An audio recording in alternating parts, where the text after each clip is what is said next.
اللہ تبارک و تعالیٰ نے قرآن پاک میں متعدد مفسرین نے اس بات کی تفسیر کی ہے. کئی بار لوگوں نے گھما گھما کے پوچھا کہ فلاں گناہ اگر ہو گیا وہ معاف ہو جائے گا؟ اللہ نے فرمایا ہاں ہو جائے گا.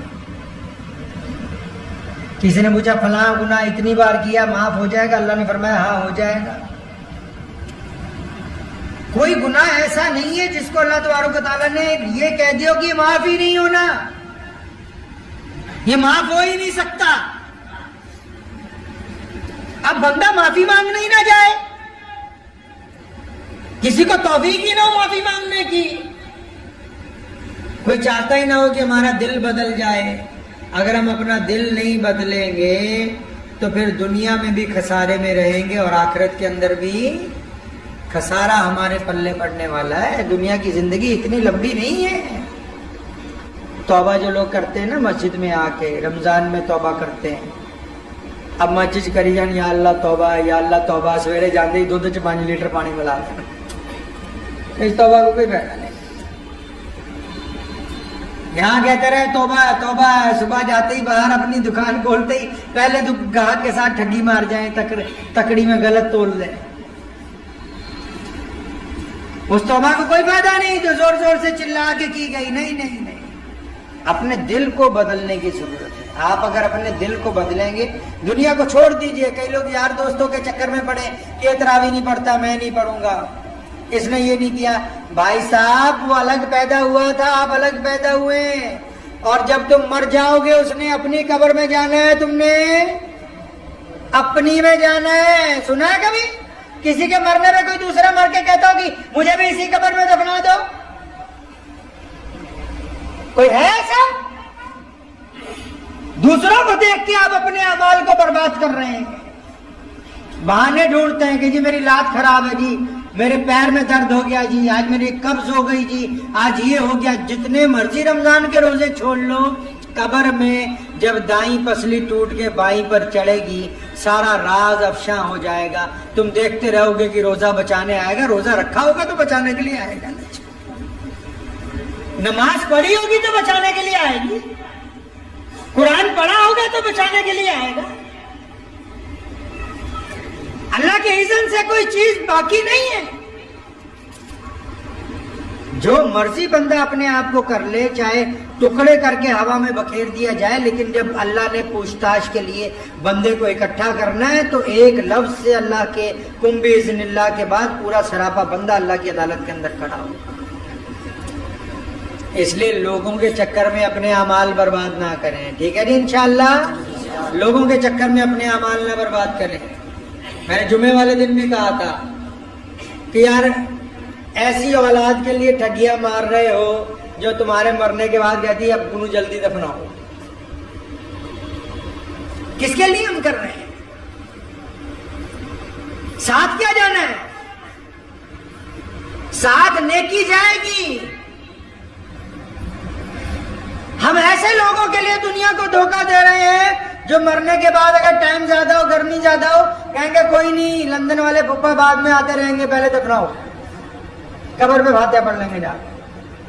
ابھی یہ تو وہ ہیں جن کے لیے تو لوگوں سے لڑتا رہا، جن کے لیے تو نے 1-1 روپے کے لیے جھگڑا کیا، مار پیٹ کی ہے، جن کے لیے بینک کے اندر پیسے رکھے، جن کو خوش کرنے کے لیے نمازیں چھوڑی، سحریں کروائیں ان کو.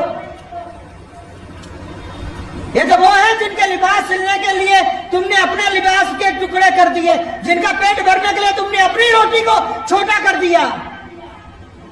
یہ وہ ہیں تجھے مرنے کے بعد سب سے پہلے کمرے میں بھی نہیں کہتے بیڑے میں لے آؤ اسے. یہ وہ ہیں جو مرنے کے بعد کہتے ہیں کہ نہیں نہیں اب تو ہمارا اس کا ساتھ یہیں تک تھا.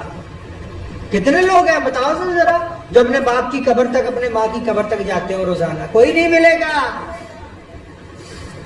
کوئی نہیں ملے گا آپ کو ایسا. تو اس لیے جن کے چکر میں گناہ کر رہے ہیں اور یہ با وفا نہیں ہے. دنیا کی قسمت میں اگر وفا ہوتی، اللہ نے فرمایا کہ اگر دنیا اللہ کو محبوب ہوتی ذرہ برابر بھی، پھر کسی کے پلے کچھ نہ پڑتا. یہ تو مالک بے پرواہ ہے. اللہ کی صفت ہے, اللہ بے پرواہ ہے, وراء الورا ہے. لوگ کی لٹی جاندے ہو کہنا جنہ مرضی لٹ لو, سسٹم ہی ایسا بنا دیا کہ ساتھ کچھ نہیں لے کے جائے گا, جو مرضی کر لے. تو اس انتظار میں کیوں ہے کہ زندگی کی اتنی بہاریں گزر جائیں گی تو نیکی کریں گے؟ نہیں. اللہ جب پکار رہے ہیں رمضان میں, لیلۃ القدر میں, حج کے موقع پہ, اللہ جب آپ کو بلا رہے ہیں تو اللہ کی طرف جائیں, اللہ سے دوستی کرنے ہیں. دوست بندے کا ایک ہی ہے دنیا میں, وہ صرف اللہ تعالیٰ کی ذات ہے. ایک ہی دوست ہے جس نے سچی دوستی آج تک دنیا سے نبھائی ہے. ابراہیم علیہ السلام کا نام سنا, ان کو لوگوں نے آگ میں ڈال دیا, اللہ نے آگ ٹھنڈی کر دی. ابراہیم چلے گئے علیہ الصلوۃ والسلام, محمد رسول اللہ صلی اللہ علیہ وسلم آئے, پھر ابو بکر خلیفہ بنے, پھر عمر خلیفہ بنے. عمر کے دور میں ایک اور ایسا بندہ پیدا ہوا جو ملک شام میں کفار کے گڑھ میں رہتا تھا. وہ بار بار لوگوں کو کہتا ہے کہ نہیں ایک اللہ کی عبادت کرو. لوگوں نے کہا اکٹھے کر کے اس کو جلاؤ. لکڑیاں دوبارہ اکٹھی کی گئیں, منجنیق دوبارہ بنائی گئی. ابراہیم علیہ السلام کے بعد 5,000 سال کے بعد کا قصہ ہوگا. دوبارہ گاؤں والوں نے لکڑیاں اکٹھی کی, دوبارہ آگ دہکائی گئی, اور پھر اس اللہ کے بندے کو اس آگ کے اندر پھینکا گیا, اور پھر آگ ویسے ہی ٹھنڈی ہو گئی جیسے ابراہیم علیہ السلام کے لیے. نظام اللہ کی طاقت سے چلتا ہے. دنیا کی طاقت سے اگر چلتا ہوتا تو امریکہ چھوڑ کے جاتا کبھی افغانستان کو؟ نظام اللہ کی یہاں سے چلتا ہے. اللہ جانتے ہیں کس کو عزت دینی ہے, کس کو ذلت دینی ہے. اس لیے بندہ اپنا معاملہ اپنے رب کے ساتھ اچھا کر لے. اور رب کے ساتھ معاملہ کب اچھا ہوگا؟ تب اچھا ہوگا جب اللہ چاہتے ہیں کہ میرا بندہ اپنے گھر والوں کے ساتھ, اپنے پڑوسیوں کے ساتھ اچھا بن جائے. ایک آخری واقعہ میں آپ کو سناتا ہوں, اپنی بات ختم کروں گا. حضرت عمر رضی اللہ تعالیٰ عنہ 62 سال کی عمر ہے. کتنے سال کی جی؟ 62 سال کی عمر میں ایک دن اپنے گھر پہنچے, رات کا پہلا پہر ہے, اچانک اٹھ کے بیٹھ گئے, رونے لگے, اور ان کی بیوی دوسرے کمرے میں تھی. اس نے اپنے بیٹے کو آواز ماری کہ جاؤ تمہارے ابا کو کیا تکلیف ہوگی, جا کے پوچھو. بیٹا پہنچا عمر رضی اللہ تعالیٰ عنہ کے پاس. خلیفہ ہے مسلمانوں کا, 65 لاکھ مربع میل کا اکیلا راجا ہے, کوئی دم نہیں مار سکتا عمر کے سامنے.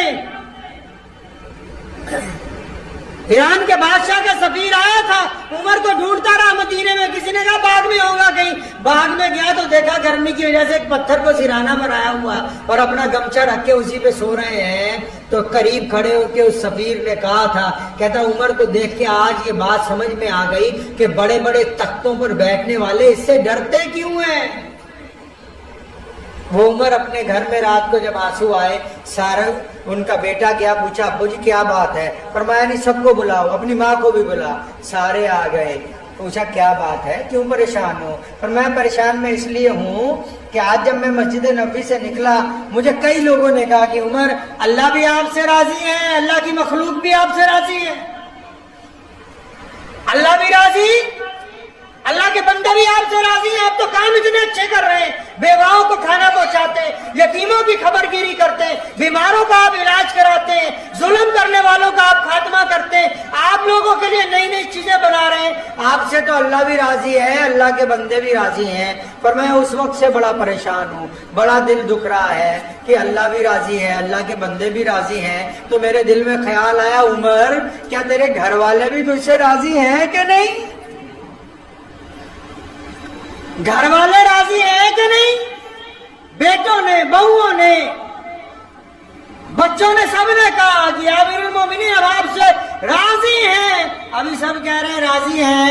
اتنی دیر میں عمر رضی اللہ تعالیٰ عنہ کی اہلیہ نے کہا ہاں عمر میں تجھ سے بہت کڑتی رہی, میں تجھ سے راضی نہیں, میں نہیں راضی تجھ سے. میرے بھی بڑے ارمان تھے, تو ساری زندگی دین کے کام میں لگا رہا, سارا دن مسجد میں, سارا دن میدان جہاد میں, اور ساری رات تو نقاب پہن کے مدینہ کی گلیوں میں پھرتا ہے کہ کوئی غریب نہ ہو, کوئی بھوکا نہ ہو, کوئی مسکین نہ ہو. عمر میرا تو حق مر گیا بیچ میں. میرے بڑے ارمان تھے کہ کاش تیرے ساتھ بیٹھ کے کچھ باتیں ہوتی, کاش تیرے ساتھ بیٹھ کے کچھ لمحے ہوتے, میں کچھ اپنا دکھ درد بانٹتی. تیرے روب کی وجہ سے کبھی کہا ہی نہیں.